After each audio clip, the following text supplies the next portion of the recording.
Welcome to the Archaeology Studio. Today's episode considers life history of ancient sites.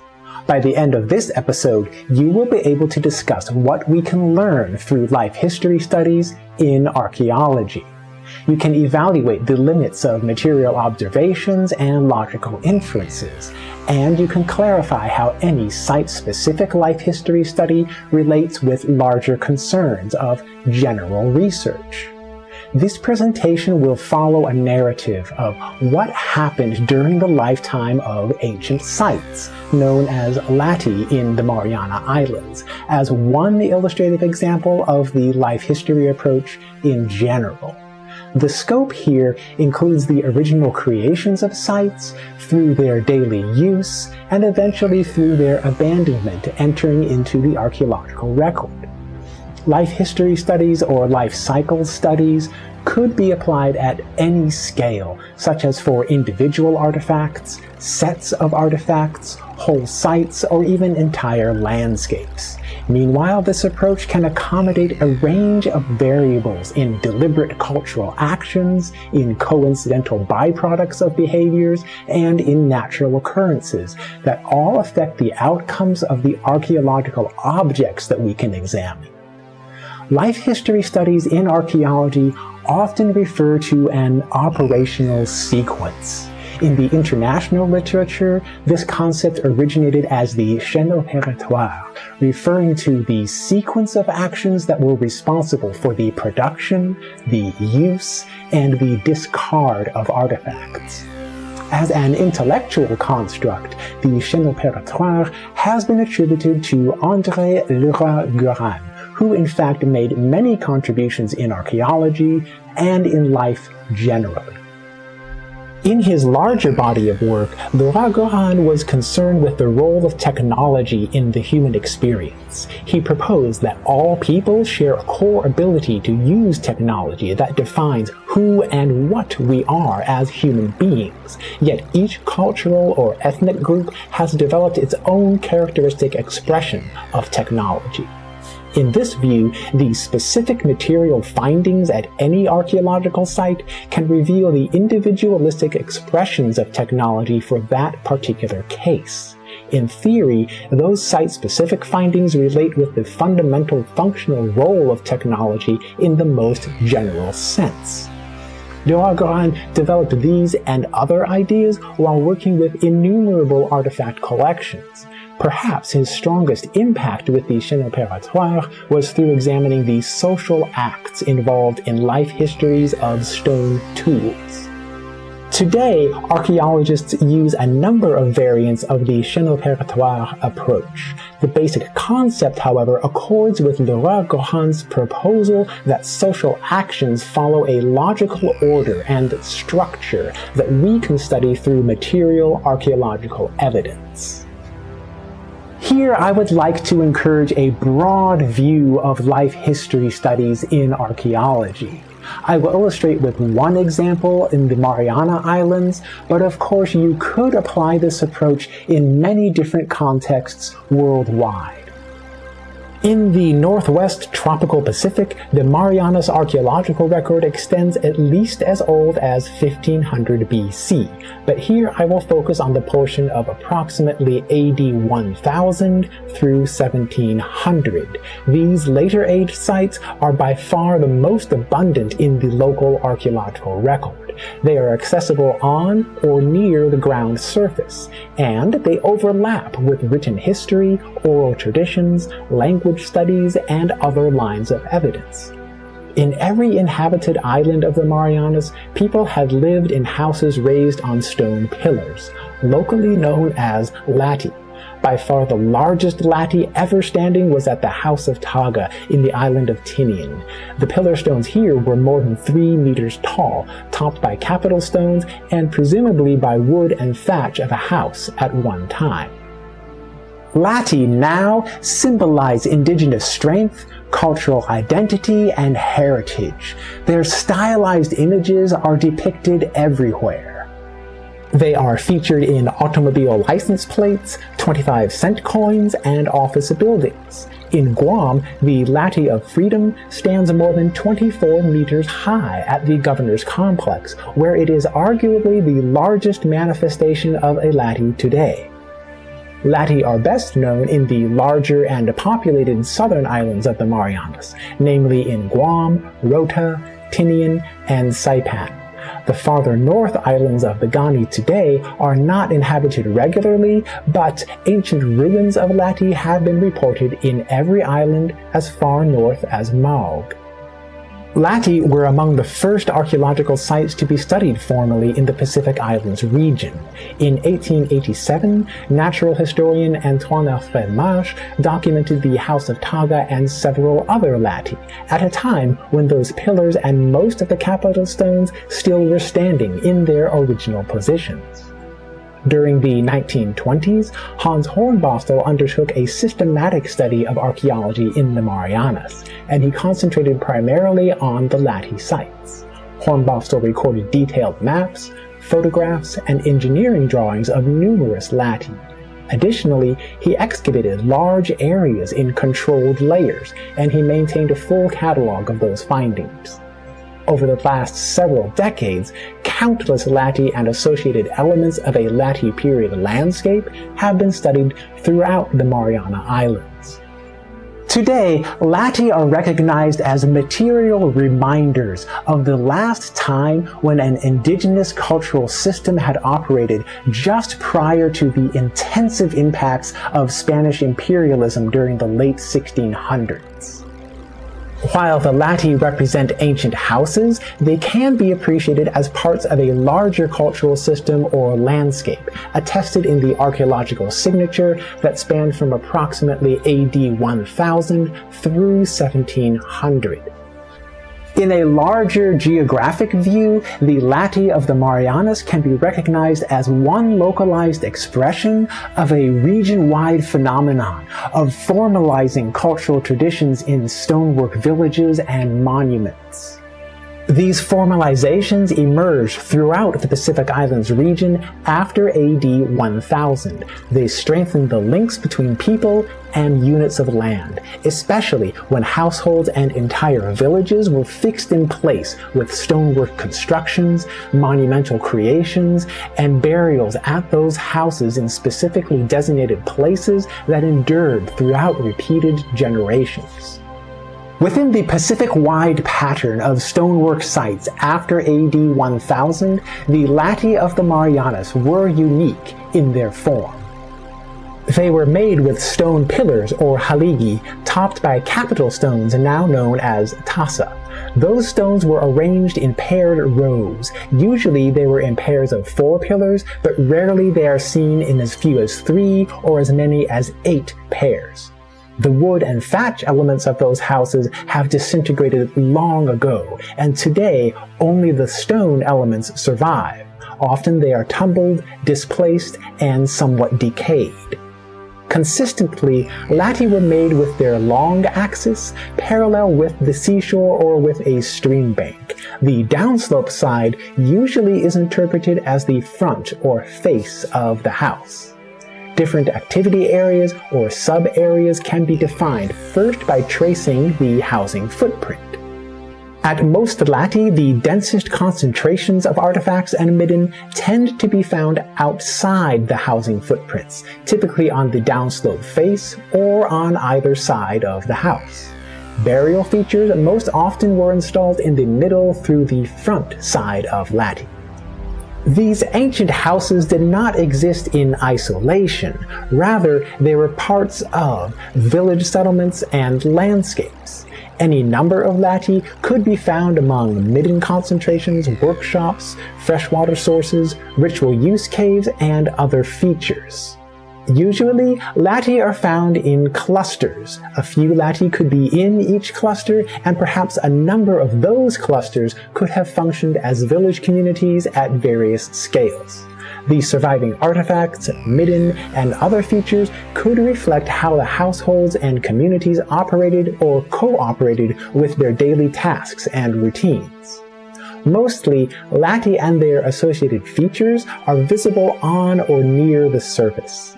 Much could be recorded through simple surface observation, but of course excavations always reveal more information and with securely datable contexts.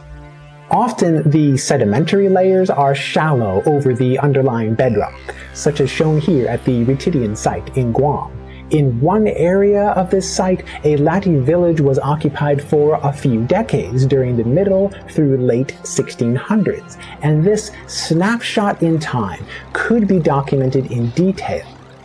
Within this village complex, each Latte set displayed its own distinctive characteristics of size, layout, architectural design, and composition of artifacts and midden. Although diverse in its internal components, the village as a whole functioned as a unit during the late 1600s. Now, with this brief introduction about Latte of the Mariannes, you can consider how to develop a life history study. You can account for how these sites were constructed, how they functioned within larger village systems, and overall what happened throughout their life cycle. Before we proceed much further, though, we should acknowledge some of the diversity in forms and styles of Latte. We may have idealized notions of Latte as megalithic monuments, such as we see at the House of Taga in Tinian.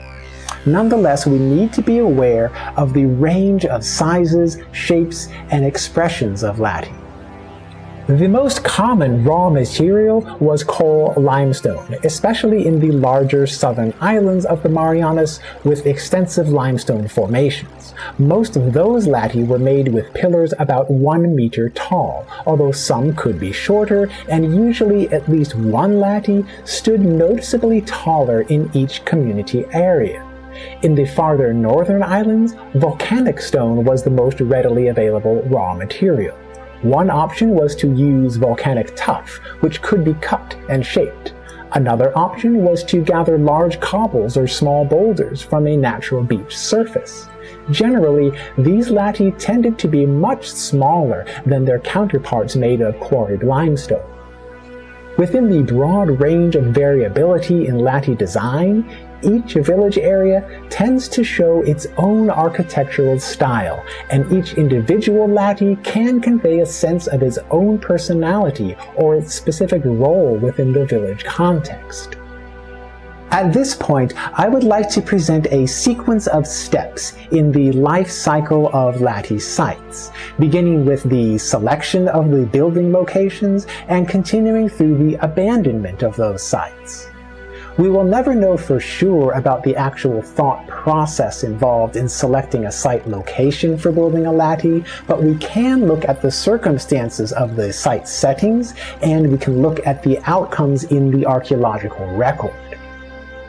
As a matter of practicality, Latte were constructed on level or roughly level ground, and they were not situated on steep slopes. Whoever lived at a Latte would need to find reliable access to fresh water and other essential resources. Usually a Latte would be positioned close to those supporting habitats. Whenever a site location was selected, then it would need to be large enough to accommodate at least one housing footprint.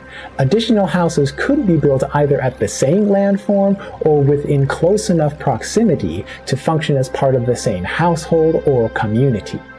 In a few cases, Latte were constructed in places of pre-existing villages, overlaying deeper and older archaeological deposits. In most cases, though, the sites of Latte were selected for the first time of constructing formalized villages in those precise locations, and no older archaeological layers are evident beneath those Latte occupations. Depending on how individual people related with established communities or lineages, they may have been able to build their houses in certain locations, but not necessarily in others. The archaeological record does not show these details or the kinship relations of individual people. Instead, we can make some general inferences, such as about the role of matrilineal traditions in shaping the links between family lineages and units of land through time. After deciding on the house building site, then the various construction materials could be brought to this location. For latte houses in particular, the stone elements could be acquired from suitable geological sources, and then they needed to be transported over some distance. In the larger southern islands of the Mariannes, where limestone was the primary raw material for latte elements, limestone quarries are known in each of the islands of Guam, Rota, Tinian, and Saipan. The largest latte quarry of all was at the site of As Neves in Rota. This quarry was abandoned before the stones could be removed and transported to their destination. The measurements indicate that the intention was to build a latte even larger than the tallest standing structure at the House of Taga in Tinian. This unfinished project in Rota allows precious observations of how the stones were carved using handheld tools of adzes and chisels made of volcanic stone or the hard shells of giant clams. The final breakage and lifting of the limestone may have involved a number of techniques. Fire may have softened and loosened some of the material. Wood soaked in water could expand and result in force directed against the limestone material. Levers and possible counterweights probably were instrumental for the work at hand. In order to obtain enough limestone for a typical 4 pillars of 1 meter height each, plus their associated capital stones and sufficient practical working space, most quarry sites would cover about 16 square meters of a limestone exposure. In some coral limestone formations, the internal horizontal structuring could enable easy breakage into tabular blocks. Some of these coastal formations may have been used as latte quarries, although the definite diagnostic signatures of formal quarries are not always obvious. Additional insights have been obtained at an apparent workstation, shown here at Ritidian in Guam. In this case, blocks of limestone had been transported into a designated spot, separate from the original quarry. Cutting marks show that the blocks were in process of being shaped into latte elements. We do not know the mode of transporting the heavy stones to their final destinations at latte sites. Wheeled transportation and draft animals were not available in the Mariana Islands prior to the Spanish imperial period. Transport over water certainly would have limited the overland portion of the effort. At some point, though, the stones must have been carried by hand, possibly with the aid of ropes, vines, levers, and counterweights. The transportation of stones may have overlapped with the task of bringing the individual pieces into their precise architectural positions. Again, without wheeled technology, people needed to rely on the mechanics of leverage and counterweighting. In order to stabilize the pillars and capitals in their intended positions, the ground was prepared in advance. Many latte were set into prepared foundations or pavements of pebbles, cobbles, and small boulders. Some have shown formal bracing stones around the bases of pillars. A few of the pillars were made with notched bottoms that could resist sideways motion. Often, the capital stones, or tassa, were made with slight sockets that could interface with the tapered tops of the pillars. These specific forms varied from one latte to another, thus revealing different approaches to the technological challenge of how to stabilize the latte elements. To some extent, the engineering problems were solved by spreading the weight or load across the full set of pillars and capital stones. First, though, the layout of stones must have been measured carefully to achieve rectilinear alignment and even spacing. Otherwise, the inconsistencies could create a weakness in the overall structure. The spacing could be different for the long axis versus the short axis, but the spacing internally within each axis needed to be even. Additionally, the tops of these stone elements needed to be level, regardless of any slight slope of the underlying ground. Perhaps the structural stability of latte was enhanced by the design of wood and thatch elements that no longer are detectable today. Although we cannot know for sure about how they were made in the past, we can experiment with different ideas of how the wood and thatch portions were constructed. These experiments can proceed best when working with measurements of the stone elements from real Latte sites, and then various possibilities of the superstructure can be tested. Another approach is to look at traditional houses in other cultural areas, for example as shown here in Palau. The overall technological repertoire was much the same as would have been available for people who lived at Latte houses in the Mariannes. Nonetheless, important differences must be acknowledged in the cultural purposes of these buildings and in their final architectural outputs. This knowledge can be combined with information from local ethnohistory and other sources, supporting the countless recreations of Latte that can be seen today. One consistent lesson from these exercises has been that the wood and thatch elements need to be replaced often, perhaps once per year, while the stone components can endure through successive generations. Ultimately, we need to remember that of course not every Latte was made in exactly the same way. People probably shared some basic concepts of what Latte should look like, yet they expressed their individuality within the generally accepted guidelines.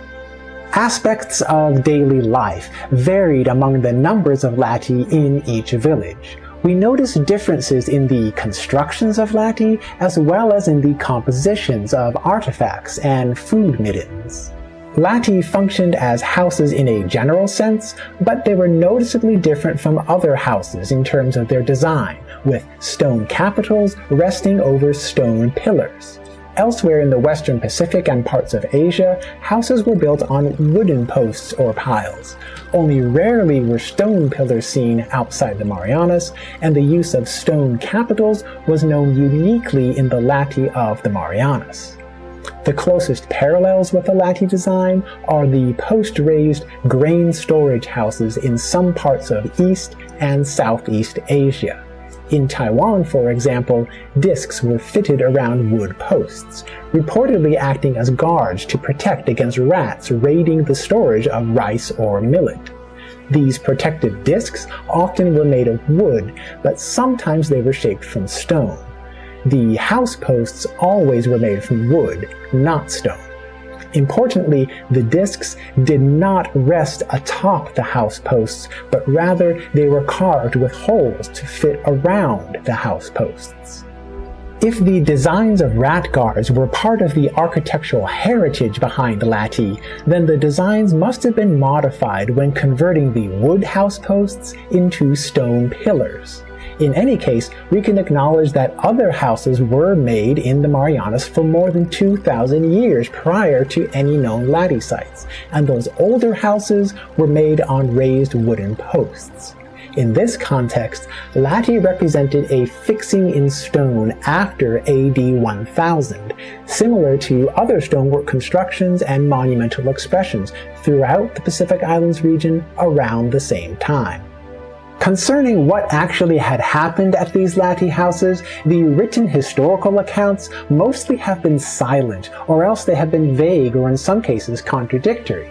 We can begin to sort through these problems by gaining familiarity with traditional houses in the larger region. Again, looking at the traditional houses of Taiwan, we can appreciate the general functional categories of activity spaces in most households. The architectural designs were different from Latte, but we can become aware of the kinds of daily tasks and routines that occurred, especially noting their material signatures that might be reflected in the archaeological record. The strongest evidence about daily life at Latte comes from the actual archaeological findings. Broken pottery comprises by far the most abundant artifact material, potentially supporting diverse research questions, more than can be possible for any other artifact category. The amounts of pottery concentration or density have shown how some areas were used more intensively than others. The individual pieces of broken pottery could be studied more closely to learn about their manufacturing process and about their specific functions for cooking, serving, or storage. In addition to the pottery, plenty of other artifacts characterize the Latte period, although they occur in fewer numbers.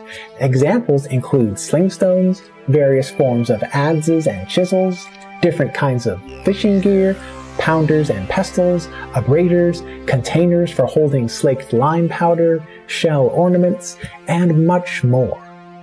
Where food middens have been preserved, they usually are dominated by shellfish remains, such as the shells of small strombus gastropods. Animal bones mostly refer to fish, but small amounts of birds and fruit bats are represented at some sites. The artifacts and midden at Latte overall confirm expectations of daily practicalities of using general-purpose tools and preparing dietary meals. The details vary from one place to another and even within a single Latte household. The evident patterns suggest a number of distinctive activity areas for designated tasks and different contexts. More knowledge about these specific activity areas can be gained from looking at the distributions of artifacts and at the particular layouts and designs of each Latte structure. Many Latte have revealed arrangements of stones as pavings, alignments, and other constructions that marked or delineated different activity areas. Among these examples are lines of cobbles and small boulders found along the front face of Latte.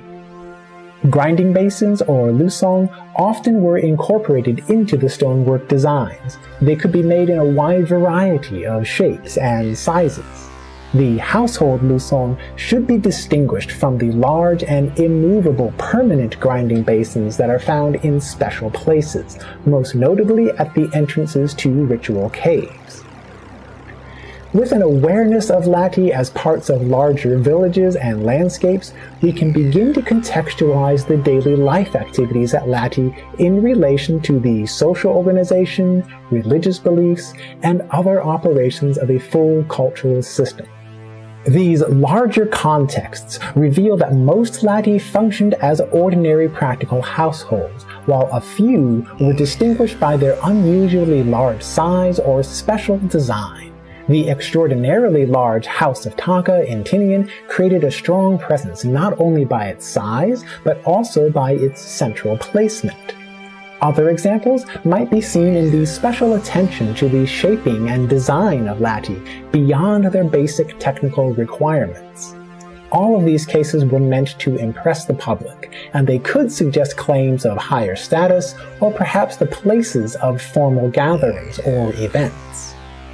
We can think of special events as focused points or punctuated episodes within the overall repeated patterns and habituations of daily tasks and routines. Accordingly, special events at Latte may have been reserved for feasting, religious rites, political councils, or other activities outside the scope of daily practicalities. In theory, a special event could occur anywhere at the appropriate timing of the event in question. Often, though, certain places were designated as most suitable, for example, at a larger-sized Latte or at a specially designed house that could accommodate more people or that incorporated particularly desirable features. Meanwhile, caves served as other kinds of ritual places. Archaeological evidence rarely can clarify details about ancient rituals or ceremonial events. Nonetheless, many Latte sites are known as places of burial features, and we can infer that ceremonies were involved in the burial events and in the acts of remembering those places throughout later generations. In fact, burial features are expected at most Latte.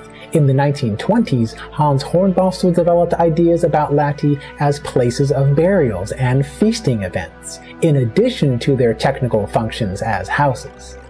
Burial at a Latte house may have been the expected or ideal tradition, but still some individuals were buried at caves. Additionally, caves persisted as extraordinary places, separate from regular daily life. When we know more about the unique context of caves as ritual places, then we can appreciate more about the burial rites and other special events at the Latte houses. Occasionally, a Latte village complex would include an unusual feature, such as this stone-filled mound at the Ritidian Site in Guam. Its function is unclear today, but its perimeter showed an exceptionally high density of broken pottery, volcanic stone abraders, and other unusual items. The dense concentrations around the perimeter contrasted against the complete absence of artifacts emitted in the interior of the stone-filled mound. In one of many possible interpretations, the exterior artifact concentrations represented ritual offerings, while the interior space was maintained clear of artifacts. Much more about the ancient daily life at Latte could be learned through the innumerable Latte sites, each with their own story to tell. Right now, though, I want to proceed with discussing issues of reuse and recycling at Latte. In some cases, Latte structures and their associated cultural deposits represented continuations of long-term, multi-layered occupations, extending back as early as 1500 BC, and by far predating any formal Latte structures evidenced since AD 1000. In most cases, though, Latte are found in thin, undifferentiated sedimentary layers over bedrock. In these cases, the archaeological signature of the Latte period after AD 1000 began as the only material trace in most sites. We see numerous sites throughout the Mariana Islands that contain evidence only from this period and nothing older. Even for the shortest time spans of sites, used for just a few decades of the 1600s, we can acknowledge episodes of reuse or recycling. One example is shown here, in a Latte that had incorporated a recycled Lusong grinding basin stone into its construction. Eventually, all archaeological sites have been abandoned, or else they would not become parts of the archaeological record. They continue to function today as important places of heritage, yet Latte and other sites no longer operate in their original contexts. With the rise of Spanish imperialism and armed conflicts in the late 1600s, people were removed from Latte villages of the Mariana Islands, and they were relocated into a few controlled Spanish settlements. Jesuit missionaries were active in converting people into the Christian religion at the expense of the indigenous traditions. Some Latte sites show signs of deliberate burning and dismantling, today evoking thoughts of the violent encounters as remembered in ethnohistoric traditions. By the year 1700, the Latte villages and their associated contexts essentially were abandoned as living cultural systems, and instead they gained new meaning as places of ancestors and memories of an ancient heritage. Currently, Latte are respected for their values as ancestral sites, as places of ancient burials, as symbols of indigenous cultural identity, and as icons of heritage. Similar values would have been parts of the context of Latte in the distant past, when they were inhabited as houses, and the key difference now is that people no longer are living actively at the same houses. The ancient traditional daily life contexts now have been transformed to concentrate primarily on Latte as ancestral places. Looking at the full life cycle of Latte, we can appreciate how they functioned as houses in a technical sense, yet they passed through a number of associations and contexts at different times. We can think of Latte as architectural engineering accomplishments, as places of ancient living, as places of burial and ritual, and as sites of ancestral heritage. Probably all of those functions and contexts were known to the people who once lived at these sites, although the precise details undoubtedly changed over the course of some decades or centuries. This overview of Latte barely touches on the many different research questions that could be pursued further. Based on what we have learned through this life history study, we can develop new, focused research projects. Life history studies tend to work best with the technological aspects that we see clearly in the material archaeological records, but we could develop other questions about economy, social organization, politics, or other aspects of cultural life. All of those topics would need to relate the actual archaeological data with an explanatory theory, and a way of testing that theory. In concluding this episode, now you should be prepared to discuss life history studies in archaeology. You can assess the potential of this approach in general, and you can evaluate the substantive and theoretical contributions of any specific case. I hope that you enjoyed this episode and that you will explore more with the Archaeology Studio.